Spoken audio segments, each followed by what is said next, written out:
Hey, this is Kim. This is a quick remote work from home team tooling video that I thought I'd share. It's actually a follow-on from this blog post that I wrote last week. Put it out after 4 weeks of pandemic lockdown due to COVID-19. Outlined some of the changes we made at our agency, Make Do, how it's affected us as a team.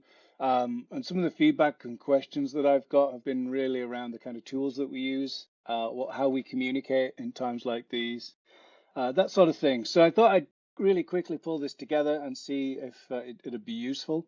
And I'm going to start with a tip that's probably something everyone should look into, and it's invest in good headphones. So these on screen, these are the Bose 700s. They're what I'm wearing right now. Noise cancelling, which is great. They do active noise cancelling as well for when you have a call. So there's a built-in microphone. So they lower the ambient noise that's around you. If you're working in a busy home environment, maybe with kids running around, they're really great for that sort of thing. They're Bluetooth as well, so there's no wires. You can get up and walk around if you want to. I'm not saying invest heavily in some Bose 700s, but at least try and use some good headphones. I see a lot of people using AirPods, that sort of thing. It's much better than the, let's be honest, crappy built-in microphone that you've got in your laptop the majority of the time. And it'll really help, especially when having group calls, because headphones like the Bose brand automatically dip or mute the background noise on your end. So it really cuts down on any unintentional noise for other users. So I'm going to start with this one, which is essential really to the kind of work that I do at the agency, and it's Google Drive Suite. So email, spreadsheets, lots and lots of spreadsheets, documents, proposals. Even this presentation I'm doing right now is something that I pulled together very quickly in Google Slides. I obviously know that there's alternatives out there, your Microsoft 365s, but for me, Google Drive, it's pretty affordable, £6, $6 per month per user. And for that, you get a access to pretty much unlimited Google Drive doc space. I find their document management system and their document editing system to be the best for collaboration. You can create a spreadsheet or a document really quickly, share it out with clients, share it out with the team. Everyone can dive in and start using it. It's just perfect, really. And it's not ideal. Things are sometimes pretty hard to find, but really for the integration with things like Gmail, which I use, pretty much half of the day, it's something that's essential. So yeah, Google Drive, Google Suite. Slack, really up there. I mean, we've been a remote agency from pretty much day one. So Slack is kind of like our office. It's where we communicate with each other. We have video calls through Slack as well internally.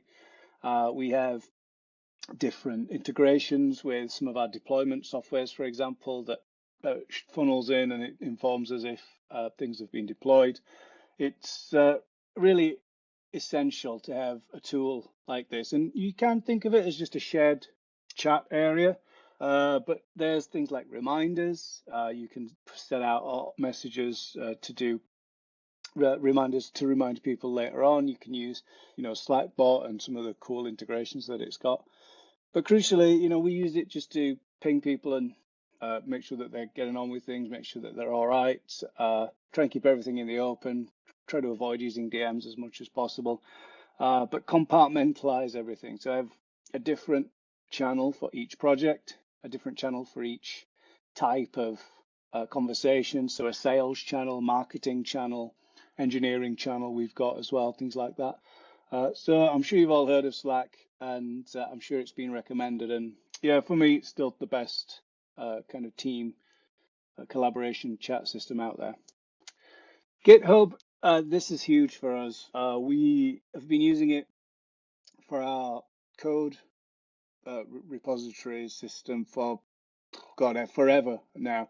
But recently we went all in and started using it for project management as well. We moved all of our task management to a project board that they now do, similar to Trello, which we'll get to, where you can have rows, sort of like a Kanban board.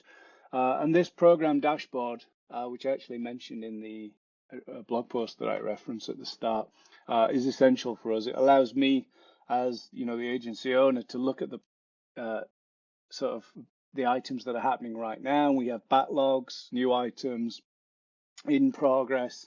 The way that our team works, we mix and match projects. Probably it's common for one of our engineers to work on 2 or 3 different projects per day and jump around and focus on different things because of the support and SLA contracts that we have, and all that can be seen and accessed in the GitHub board. And obviously we have other processes built into GitHub, pull requests, for example, comments and collaboration, so that people can properly, get up to speed with where a project is. It really is, for an engineering team like ours, essential. And one of the great things they've done recently is finally released an official, proper mobile app, which has changed my life because I rarely write code these days, but now I can just fire up the app and find out, okay, what's happening, what's progressing, what's been assigned to me to test, for example, because I still do quite a lot of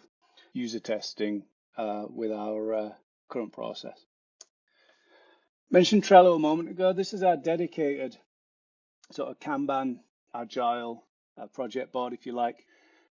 We use it in various ways, but mainly it's for client communication of projects or client communication of essentially their account. So what are we doing for them right now? The whole point of Trello is just to share with the client and say, look, this is what we're on with this week, for example, or this month. These are the priorities that you helped us set. This is what we're handing back to you. So, for example, we've got like a client review column, but we don't use it extensively. We try and avoid using comments because comments can get far too long and jaded, and you can easily lose out on conversations in Trello.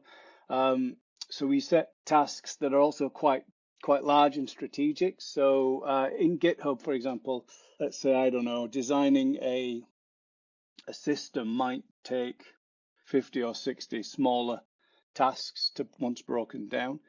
In Trello, that might be broken down into just 5 or 6 cards. So it might be like a design card, testing card, functionality cards, discovery cards, things like that. So they don't mirror each other. What we have in Trello is very personalized as well for the client at hand, and it's also really more of a communication tool, a visual communication tool for them to see what's happening right now, rather than something that we would manage our actual project work through. All of that nowadays tends to go through GitHub. Harvest for our team allows us to track time, and tracking time is not about clocking in and clocking out, although obviously people that work from home, some companies that aren't really used to this kind of environment may want to do that. I think it's unfair, but I think if you look at Harvest as a way to track time and also productivity like we do, just a note on this, we have the ability for billable and non-billable time, or personal time. So, a member of the team might only actually do 5 hours of what we would call billable time in a day. The rest of it, we ask that they still log it so that it can account towards the work that they've done. And that might be R&D, it might be an extended break, God knows. It might be anything really. As long as it's put in as an unbillable in their personal project, then that's fine. But crucially for me, Harvest allows me to generate our SLA reports, our retainer reports, and without it, I wouldn't be able to communicate back to clients how many hours they've left on their accounts, how many hours we've used on a monthly or weekly basis, how productive we've been or unproductive we've been. And it's great. I don't use it every day. I rarely track a lot of my time in it as a non-engineering task. A lot of discovery and project management time is tracked in it, but it's mainly for the engineers to track actual build time. And then wrapping up now, there's so many video call options that we use. I just thought I'd roll this one up because Whereby previously that was called Appear In, and we love Appear. Appear In is wonderful. Out of the four that I've got on screen here, I prefer Whereby the most because it's so seamless. You just fire up a browser, whereby.com/the name of your channel, and you're in. And that's it. You send it to a client, they can get straight in. And it's great because you don't need to install software. You don't need to worry about, setting up Zoom or Skype or whatever. So we used to use it really often when a client would be in an enterprise environment, like working in the NHS in a hospital where IT had blocked installing of software. And we'd actually pipe the audio through a phone call and just have the video, which might be face chat or just a screen share like this or a presentation. Love Whereby, it's great, check it out. I think we're on a pro plan. It doesn't cost, so it's $15, maybe $20 a month.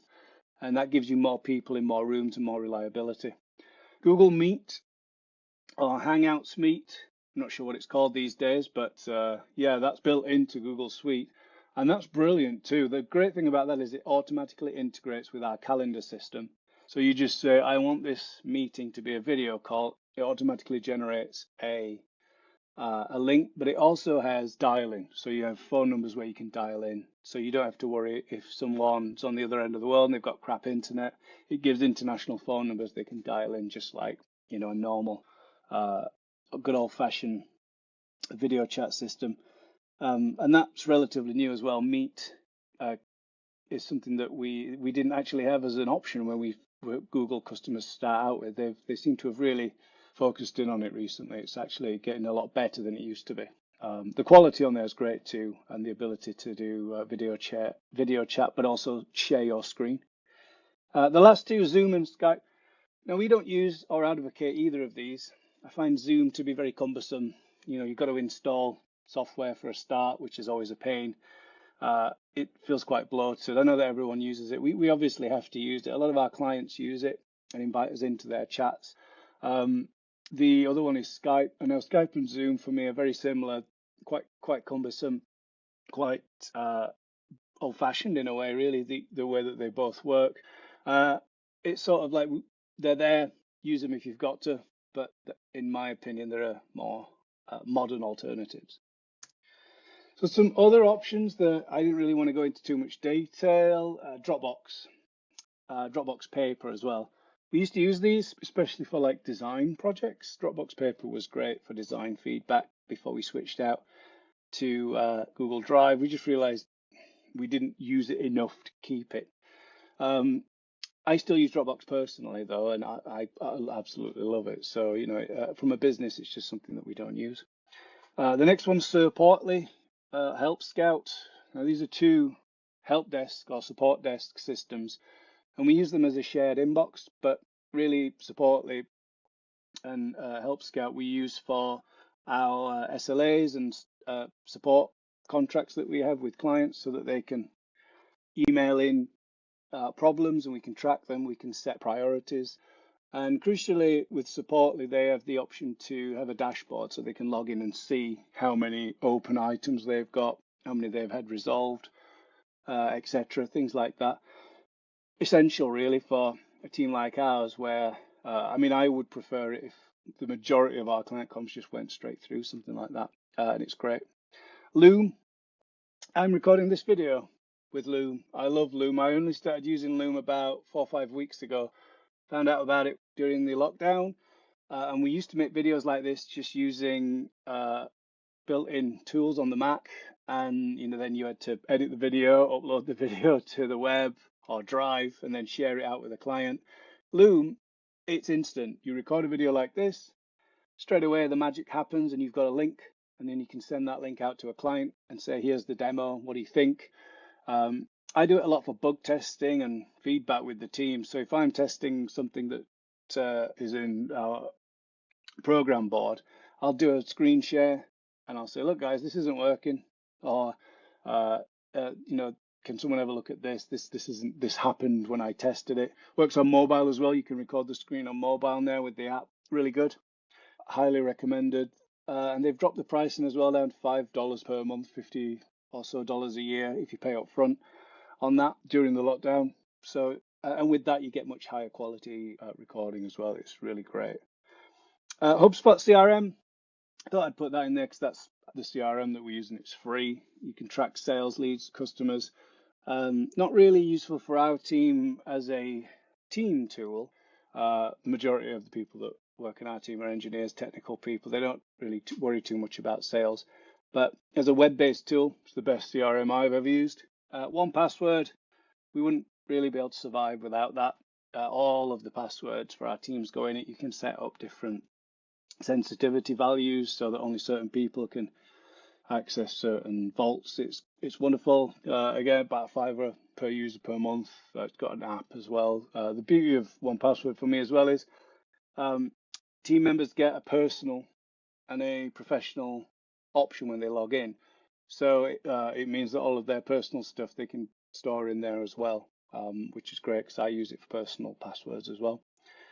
Finally, this is more of a personal thing, Simple Note. I love Simple Note. I've tried all of the note-taking apps like, Evernote, Notion, God, whatever's out there, Apple Notes, Google Keep, and Simple Note is just a text editor on steroids with the ability to log in to your phone, your laptop, whatever. It's got a web app as well, which is one of the reasons I stick with it because I've got a Chromebook, or you just want to log in and get your notes while you're out and about.